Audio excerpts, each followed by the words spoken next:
Good morning mga baby loves. Maayong buntag kaninyong tanan. Happy Sunday everyone. So ayun, nakapagsampay at nakapaglinis na. Ayan na naman si Pusa. Akala niya papakainin siya.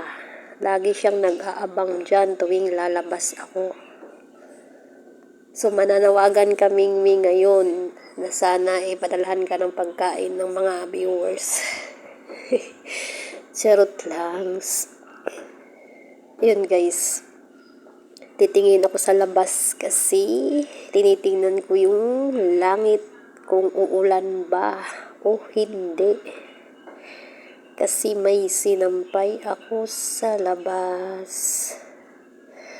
So ayun at tayo ipapasok na sa loob ng haring bahay. So wala akong nagawa kahapon. Inayos ko ang aking kwarto. So tuwing naiinip ako kung ano-anong naiisipan ko sa aking kwarto at ayan na ang aking kape na iniwanan ko. Lumamig na yata. So ayun guys, naglagay-lagay pa ako ng kortina niyan kahapon. Sobrang init, walang magawa. So nakalimutan ko palang i-on yung aking rice cooker. Ayun guys, kung ano-ano na lang ginagawa ko sa aking kwarto sa pag-aayos ng aking higaan. So abangan nyo ang ending nitong video na ito. Kung ano ang kasunod at mangyayari sa ating mga followers. Maraming salamat sa laging pagtangkilik ng aking mga video at yun nga ang aking mga paninda.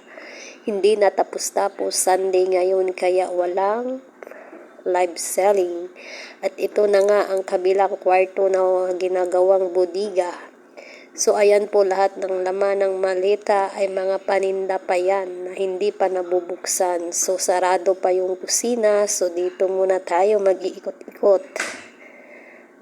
So ayan yung manikin. Ito pa yung ibang paninda. So next nito is ang aking kwarto na ayan. So ayan, maliit lang naman yung room. May lutuan na kasya lang sa pang-isang tao. So silipin natin yung pusa dito sa labas. Ayan siya, yung anak ni Mami. Ayan siya, wala akong magawa dito kanina umaga kundi nag-iikot-ikot habang nagaantay ng oras. So ayun, thank you sa ating mga viewers, mga followers, supporters. Sana wag kayong magsawang manood ng aking mga video na ginagawa. Suportahan niyo po ako guys. Thank you.